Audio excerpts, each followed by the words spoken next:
élément en crypto qui n'est pas évident à voir et qui est très différent des marchés traditionnels. C'est le prix d'un actif. Je sais que dans Offer Data, par exemple, vous proposez un benchmark, un prix d'un actif pour positionner le marché, l'actif, et pouvoir comparer sur tel marché, l'actif traite à tel prix et voir s'il y a des différences ou s'il y a une certaine continuité.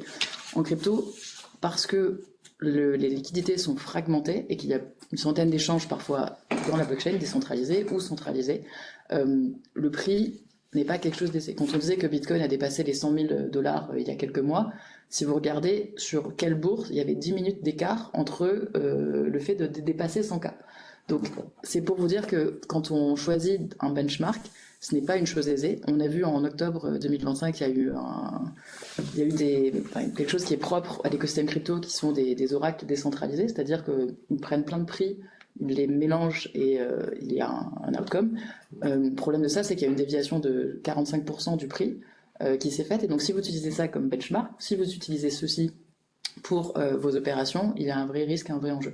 Donc je voulais apporter cette lecture, en tout cas de cet écosystème, de bien comprendre que les cryptoactifs opèrent de manière différente des actifs traditionnels, et donc il faut bien s'entourer pour le choix des benchmarks pour ce genre d'outils, puisque c'est clé ensuite dans la qualité des opérations derrière que vous allez construire. C'est clairement une difficulté.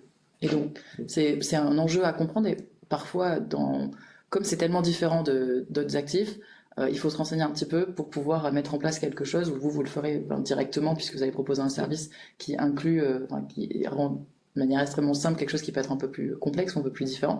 Mais si certains veulent le faire eux-mêmes, il faut bien se renseigner en tout cas pour comprendre les enjeux et le prix qui paraît être évident. Quel est le prix de Bitcoin? Tout le monde dira c'est simple, je vais regarder sur Google, etc. Non, c'est beaucoup plus compliqué. Ça marche pas comme ça dans la crypto.